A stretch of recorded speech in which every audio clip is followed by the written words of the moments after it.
Vamos abrir as nossas Bíblias em 1 Samuel.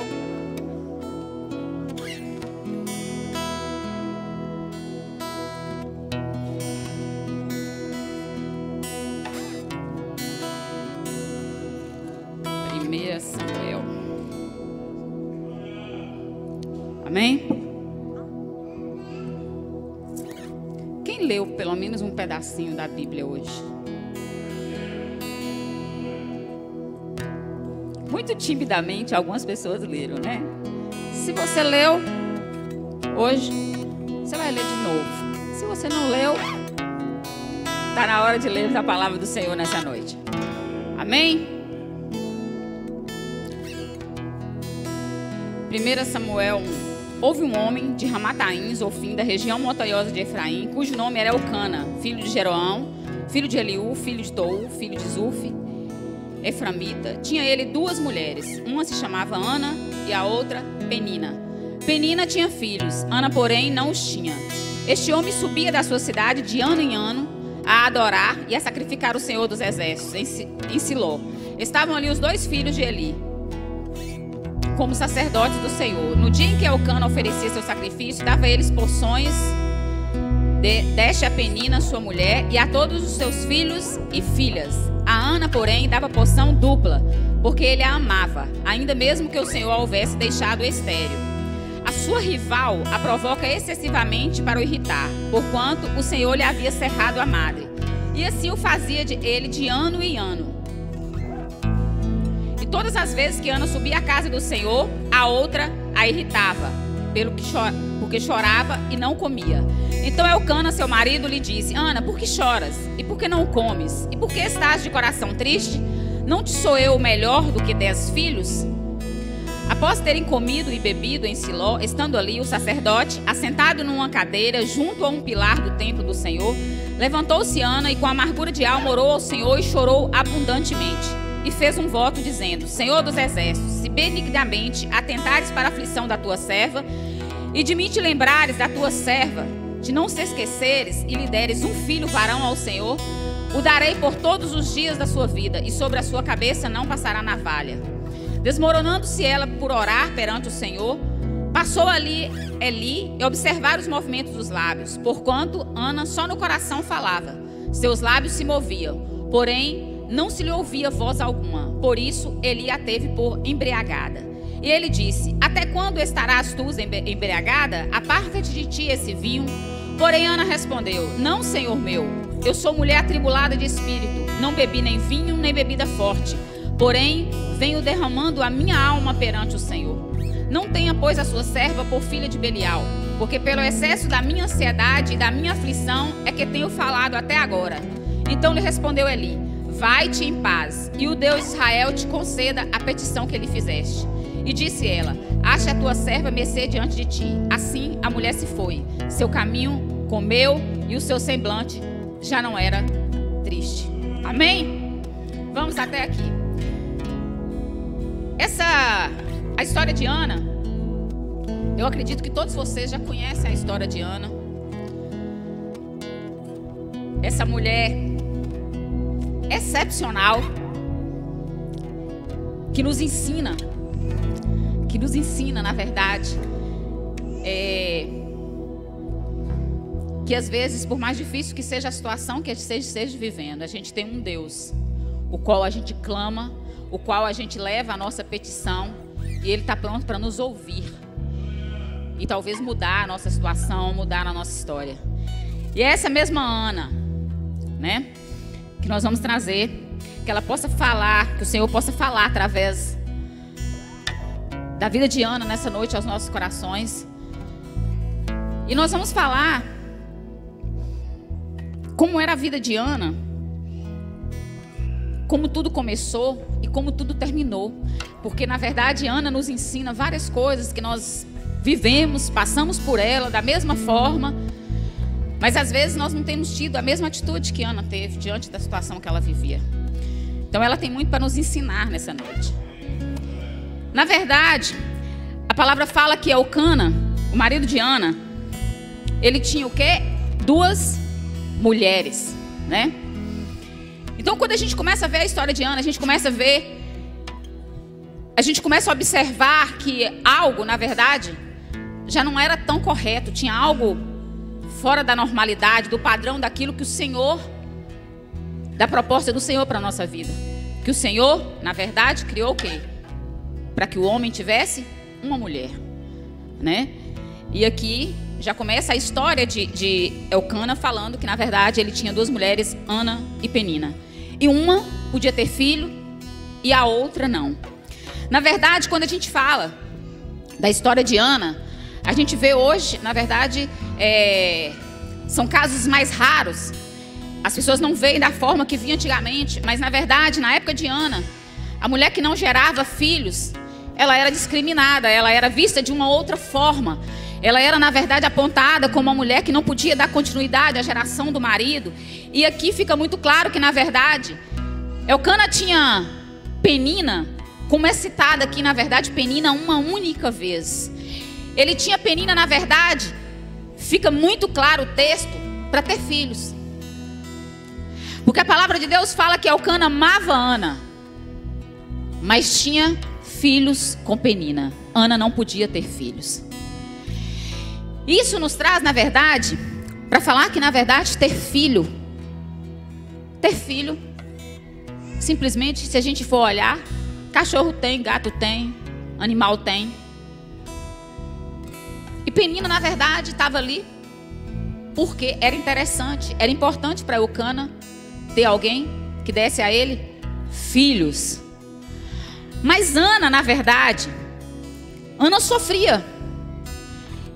E a palavra fala bem claro do sofrimento de Ana, porque ela sofria por conta da esterilidade dela. E muitas vezes nós sofremos por esterilidades nas nossas vidas. Ana sofria pela esterilidade de não ter filho. Mas muitas vezes nós também temos coisas que estão estéreis na nossa vida, que estão estacionadas, que estão paradas, que foram criadas para dar fruto, que foram criadas para gerar, e elas estão paradas na nossa vida. E a palavra de Deus fala sobre a angústia, fala sobre a tristeza, fala sobre a felicidade, a infelicidade de Ana. E a palavra fala também que Penina não só era a outra mulher que tinha um monte de filho, mas fala da Penina como ela era a rival de Ana. Quando se fala de rival, está falando de quê? Que era alguma coisa contrária, era uma coisa oposta, era uma coisa que pirraçava, era uma coisa que irritava, como a palavra fala, irritava Ana. Então não era o suficiente Penina ter os filhos. Não era só suficiente falar assim, não, olha, a gente fecha os olhos e a gente começa a imaginar uma família, o cara que tinha 2 mulheres, aí a outra tem 10 filhos, a outra não tem nenhum. E vão dizer mais, elas provavelmente moravam na mesma casa, na mesma tenda, vão dizer assim, que nem casa não era. Então você, quando olha para a situação de Ana, você percebe que a vida de Ana não era nada fácil. Era uma vida realmente, como ela diz, com a própria palavra dela, era uma vida amargurada, uma vida de tristeza, uma vida de solidão, uma vida de amargura, uma vida de insatisfação, de infelicidade. E tinha ali Penina, que na verdade, para apimentar o negócio, para irritar, para perturbar. E eu vou além, que na verdade, se Penina fazia e tinha 10 filhos, consequentemente também os filhos também pirraçavam Ana e aborreciam Ana e perturbavam Ana de todas as formas, porque se a mãe fazia, provavelmente os filhos também faziam. E a gente traz isso para a nossa vida, porque nós também temos Peninas na nossa vida. Nós também temos pessoas contrárias a nós, que nos desanima, que nos irrita, que nos perturba, que não pensa da forma que nós pensamos, que impede muitas vezes de fazermos alguma coisa. Às vezes você até quer acreditar em alguma coisa, mas tem a Penina que é impedimento. Talvez esse Penina está dentro da nossa casa, está dentro da nossa igreja, está dentro da nossa vida. Mas na verdade, Ana, por mais que Penina era isso, tudo na vida dela, mas a posição de Ana fez toda a diferença na vida dela. Com toda essa situação que Ana vivia. E muitas vezes nós encontramos na situação de Ana, porque a situação dela fala o quê? Aqui no texto fala que o marido, por algum momento, pergunta assim: mas por que você chora? Por que você está triste? Por que você não come? Quer dizer, nem o próprio Elcana se dava conta da situação, da gravidade da situação de Ana. Para ele estava tudo bem, como para muitas pessoas está tudo bem. Falar assim: olha, como marido eu te dou sapato, eu te dou roupa, eu te dou uma casa boa, eu te dou uma bolsa cara, você mora bem, você come bem. Isso não é suficiente? Mais ou menos assim Elcana falava. Eu sou o cara, te dou tudo, né? Te ofereço tudo e você ainda chora, você fica aí triste desse jeito. Eu não sou melhor do que os 10 filhos. Mas muitas vezes o que nós estamos precisando de verdade não é o cartão de crédito, não é a bolsa cara, não é o sapato caro, não é a roupa, não é a casa. Talvez o que nós estamos precisando mesmo, quem está do nosso lado nem percebe que nós estamos precisando, como no caso de Ana. O marido dela não percebia o que ela estava precisando. Talvez ele achasse que aquilo tudo fosse capaz de suprir tudo aquilo que Ana precisava. Mas na verdade, nada supria o que Ana verdadeiramente queria. Ana queria gerar. Ana queria ter filho. E aquilo causava na vida de Ana a sensação de que não tinha ninguém por ela. Que ela era realmente só. E toda vez, a palavra fala que toda vez que eles subiam de ano em ano na tenda da congregação, ela chorava, não comia, não bebia. E às vezes a gente vê também a questão de que quando a gente fala, às vezes a gente vê a preparação, a gente imagina a preparação que era para ir para a tenda uma vez por ano, adorar o Senhor, levar sacrifícios ao Senhor. Então Ana tinha tudo, na verdade, materialmente falando aos nossos olhos. O que faltava na vida de Ana? E eles subiam de ano em ano, e a gente imagina que às vezes a gente vem no culto domingo e a gente fica se programando para ir no culto de domingo. Você imagina quem ia adorar o Senhor uma vez por ano. Então era muita preparação, era muita expectativa, era muita coisa. E todos os anos, eu queria falar para você que mesmo naquela situação, todos os anos Ana ia e continuava levando sacrifícios ao Senhor e adorando ao Senhor. Mesmo na situação que ela estava, mesmo atribulada, mesmo triste, mesmo chorando, mesmo machucada, mesmo sendo irritada, ela nunca deixou de ir adorar o Senhor por causa disso. Ela nunca deixou de subir para a tenda e falar: não, esse ano eu não vou não, porque eu tô triste, eu tô machucada. Mesmo na situação que você esteja, mesmo na tristeza, mesmo na dor, mesmo na doença, aqui é o lugar. A casa do Senhor é o lugar. Aqui é lugar, é fonte de milagre. Aqui é lugar de cura. Aqui é lugar de libertação. Aqui é lugar de ser transformado. Aqui é lugar daquilo que está estéril ter vida. Então Ana nos ensina nessa noite que, gente, não importa a situação que a gente esteja vivendo, é adorar, é ir para a casa do Senhor. Não vamos criar situação e dificuldade para não estar na casa do Senhor, porque o que nós estamos aqui tendo é oportunidade. É cada dia que estarmos aqui, o Senhor nos dá uma oportunidade de estarmos aqui adorando o Senhor. Quantas pessoas queriam estar aqui no meu lugar e no seu lugar para adorar o Senhor? E essa hora não estão. Eu podia falar porque está numa cadeia, porque está no hospital. Eu não vou nem falar. É porque não consegue mesmo. Consegue enxergar que aqui é o melhor lugar, que na presença do Senhor é o melhor lugar, que Jesus é o caminho, a verdade e a vida. Mas não consegue, mas não tem forças. Pelas coisas do mundo, por outra coisa qualquer. Mas porque tudo lá fora é mais forte, ainda na vida. E a gente trata isso com uma simplicidade, parecendo que é uma coisa normal. Então qualquer coisa é motivo de nós não adorarmos ao Senhor. Qualquer coisa é motivo de não irmos para a igreja. Qualquer coisa é motivo. Gente, aqui é o lugar da cura. É aqui o lugar. Tá chorando, vem. Tá doendo, vem. Tá machucado, vem. Tá triste, vem. É aqui o lugar. E a palavra fala que toda vez que aquela mulher subia, Penina irritava, e os meninos irritavam, e aquela coisa. Até um dia, Ana, depois de chorar muito, Ana vai até o altar do Senhor. Ana, na verdade, percebeu, e a própria palavra nos diz que ainda que o seu pai e sua mãe te abandone, jamais eu te abandonarei. Ana começou a perceber que, na verdade, ninguém ia fazer nada por ela, que ninguém ia até ela, que ninguém ia ajudá-la, que se o próprio marido dela que vivia, que era a única pessoa que ela tinha do lado dela, não percebia o que ela tinha, quem era mais que ela podia pedir ajuda, quem ela podia perceber? Mas Ana muda de posição. Ana podia ter ficado lamentando, Ana podia ter ficado, na verdade, deitada, Ana podia ter ficado parada, mas Ana não teve essa posição. Ana decidiu mudar de posição. Ana decidiu se levantar. Ana decidiu ficar de pé. E Ana decidiu ir até o altar do Senhor. Ana decidiu clamar ao Deus dela. Ela decidiu entregar no altar aquela dor que ela tanto sentia, aquela angústia, aquela tristeza.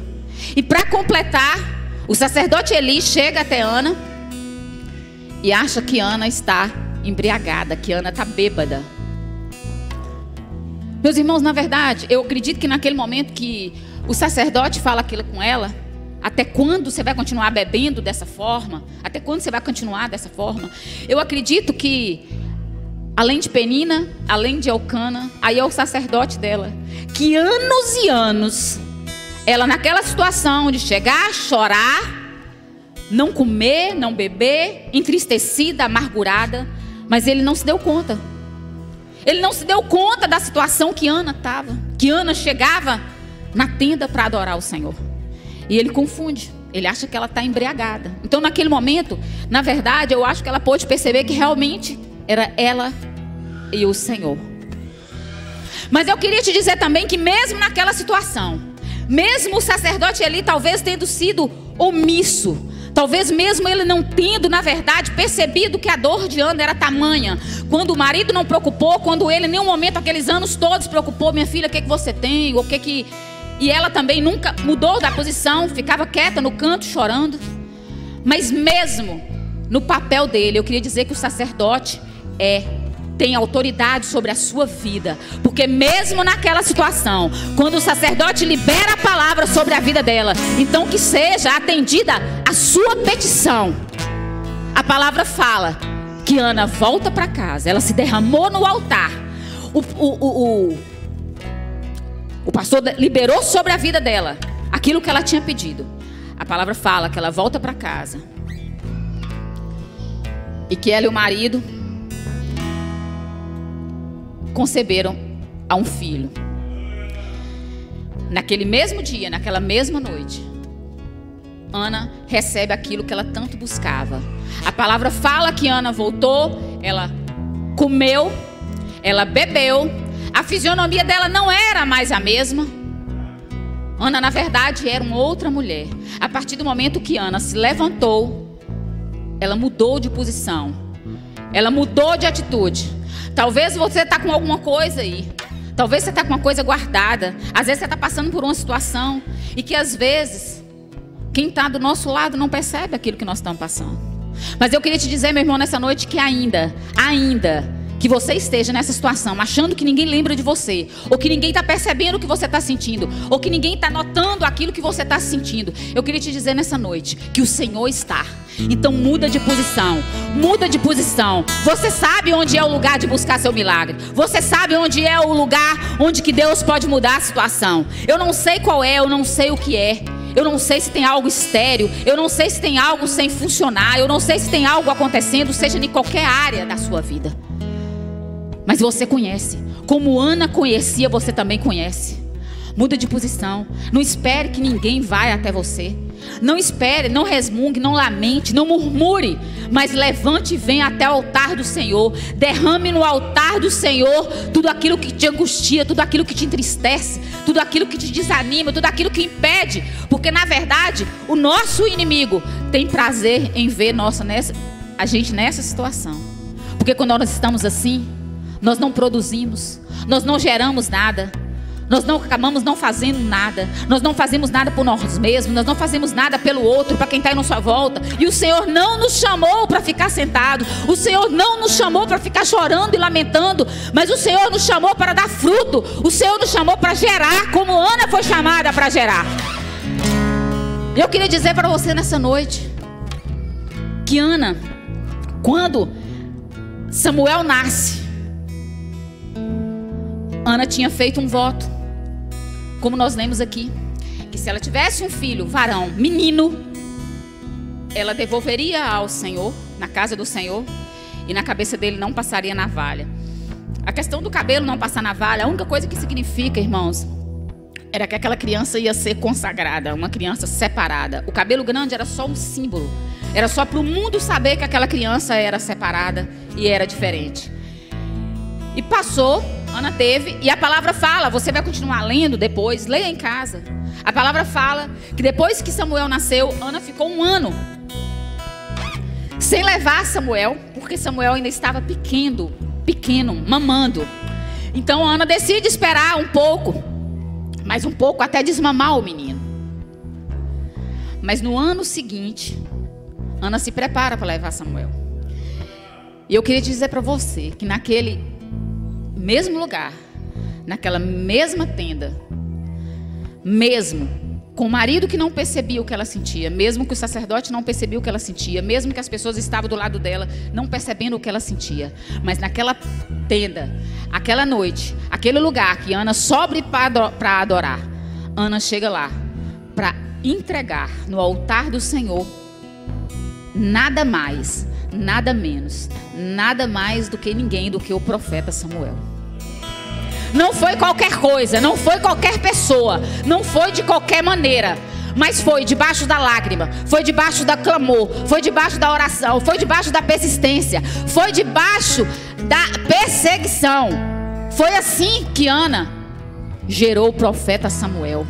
Porque na verdade, quando nós somos irritados, quando nós fomos perseguidos, quando nós somos entristecidos, quando nós somos parados, quando nós estamos estacionados, quando o choro, quando a dor, quando a luta chega na nossa vida tentando nos parar de qualquer forma, é porque tem algo muito maior para ser gerado, é porque tem coisa grande para ser gerada. Não é para que nós ficamos parados, sentados, mas que nós façamos como Ana, que a gente venha se levantar, que a gente venha mudar de posição, que a gente venha caminhar até o altar e apresentar diante do Senhor tudo aquilo que tem nos impedido de fazer aquilo que o Senhor não me chamou e te chamou para fazer, quer fazer a diferença onde o Senhor nos colocou. Se for nessa cidade, se for nessa igreja, se for no seu trabalho, o Senhor não nos chamou para ser mais um onde que Ele nos levar, mas Ele nos chamou para fazer a diferença. O Senhor nos chamou para gerar. A todo tempo a palavra nos mostra que Ele nos chamou para gerar, Ele nos chamou para dar fruto, Ele nos chamou para florescer, para multiplicar. E é por isso que nós estamos aqui nessa noite, porque o Senhor chamou essa igreja para gerar. E eu profetizo nessa noite que nós vamos gerar fruto, nós vamos gerar vidas, nós vamos gerar pessoas novas, nós vamos gerar muito neste lugar. Nós vamos dar fruto neste lugar, porque foi aqui. Se foi para aqui que o Senhor nos chamou, é aqui o lugar. A terra é seca, a terra é difícil, é lugar do coração duro, é lugar de pessoas difíceis. É aqui o lugar que o Senhor nos plantou. É aqui o Senhor nos trouxe para aqui. É aqui que Ele nos vai nos dar as estratégias. É aqui que Ele nos vai dar autoridade. É aqui que Ele nos vai dar força, vai dar sabedoria, vai dar direção. É aqui que vai dar fruto. É aqui, irmão. Não importa a situação.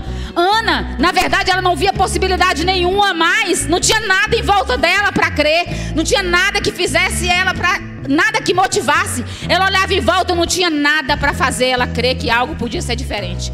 Mas o dia que ela mudou de posição, que ela se levantou da posição que ela estava, e ela foi até o Senhor, ela foi até o altar do Senhor e se derramou de todo o seu coração diante dele. O Senhor contemplou, o Senhor ouviu, o Senhor mudou a história de Ana. Como pode mudar a minha história, como pode mudar a sua história, como pode mudar a história daquele que chega e se apresenta e se derrama diante do Senhor. E eu queria te dizer nessa noite que, na verdade, quando Ana, tem duas coisas que me chamam a atenção nesse texto.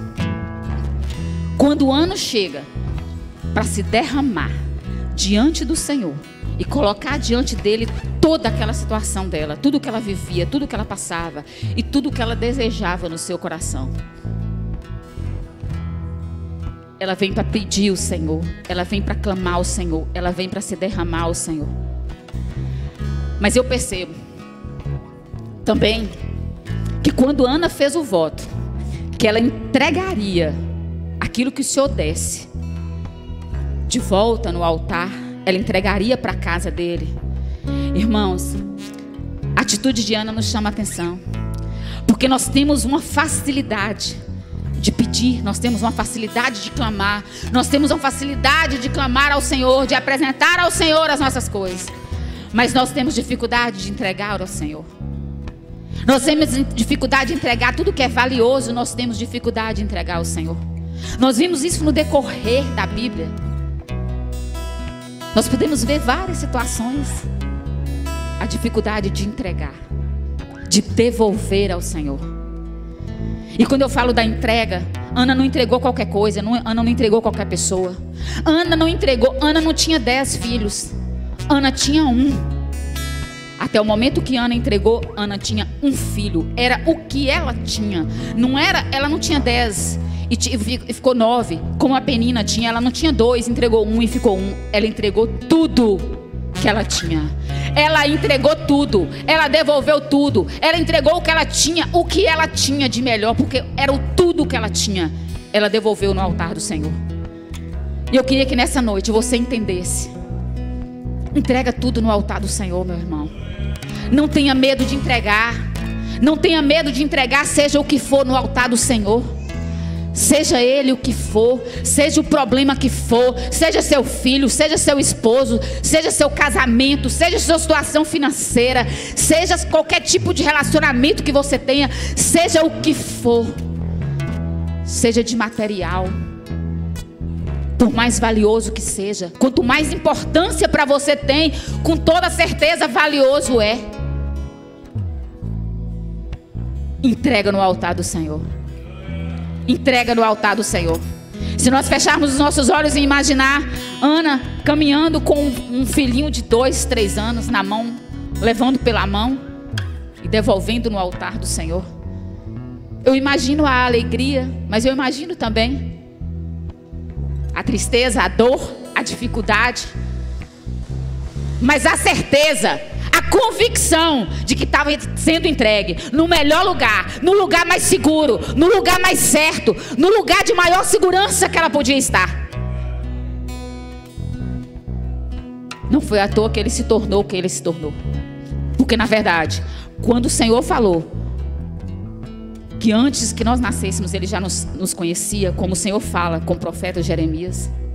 Não foi só com o profeta Jeremias. Ele falou comigo, ele falou com você, ele falou com quem está aqui. Desde antes de você vir, eu já sabia, eu já te conhecia, eu já sabia que você está aqui. E eu não te chamei para ficar na forma que você está, mas eu chamei para você crescer, eu chamei para você gerar, eu te chamei para você dar fruto. Então eu queria nessa noite que aquilo que você trouxe, aquilo que você tem, que você ainda não entregou no altar do Senhor, entregue no altar do Senhor. Entrega, seja aquilo que te atormenta, seja aquilo que é tão precioso, se seja seu filho, que seja o que for. Aqui é o lugar mais seguro para se entregar. É o lugar mais certo, é o lugar garantido, é o lugar que não tem erro, é no altar do Senhor. Daqui terá frutos. Daqui não vai ficar só aqui. O Senhor nos chamou para crescer, o Senhor nos chamou para influenciar a geração. Tudo que você coloca no altar dele cresce, dá fruto, prospera. E é isso que eu profetizo nessa noite, que você venha entregar no altar do Senhor tudo aquilo que você entende que você não entregou ainda, da maneira que você deveria ter entregado, como Ana entregou. Que você venha entregar nessa noite, você venha colocar no altar do Senhor aquilo que você precisa verdadeiramente entregar ao Senhor. Porque tudo que o Senhor gera, tudo que o Senhor faz, o plano do Senhor, ele é profético. O Senhor tem planos para mim e para você. O Senhor tem planos para mim e para você.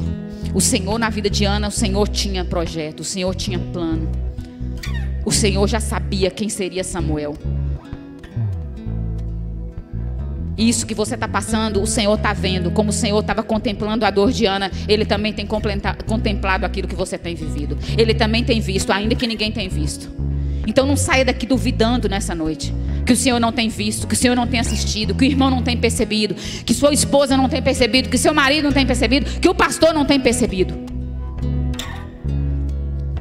Clame, confesse ao Senhor.